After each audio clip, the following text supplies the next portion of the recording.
تازه او نوی خبر.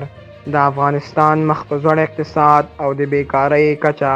په تیر یو کال کې د افغانستان اقتصاد په کمساري ډول مخ په ځوړ روان دی، چې ورسره د بیروزګارۍ کچه لوړه شوې ده. د روان میلادي کال په پیل کې اټکل شوی و چې په 6 میاشتو کې به شاوخوا 900,000 افغانان دندې له لاسه ورکړي.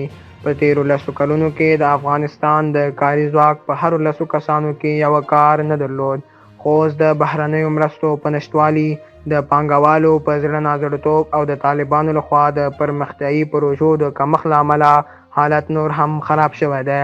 سید عبدالله نظامي ریپورټ لري. د افغانستان تد اقتصادي لیدلوري او د راتلونکي په هکله د بې باورۍ له امله یو شمېر افغان ځوانان په رواني ناروغیو او ژور خفګان اخته شوي دي، او دغه شمېر مخ په زیاتېدو دی.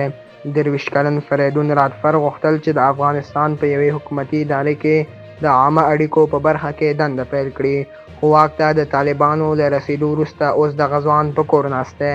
دی وایي دوی یعنې افغان ځوانان د بهتره راتلونکي، کاري فرصتونو، تعلیم، مساوي حقونو او دیموکراتیکې ټولنې په لور تازه ګام پورته کړی و، خو له حرکت کولو سم وروسته د دوی پیښې ورپورې شولې او ټول ارمانونه یې خاورې شول.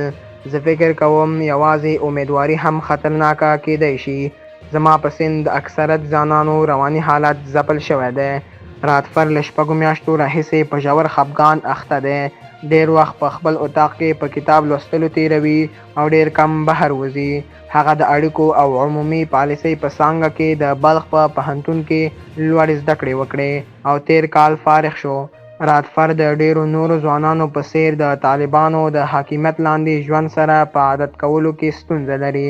تر 100 کلونو وروسته د طالبانو د بیا واکمنېدو، د اقتصادي مسایلو او د راتلونکي په هکله د ډاډ نشتون په ګډون افغانان له ګڼو ګوڼو سره مخامخ دي. دا و زموږ نننی ویډیو.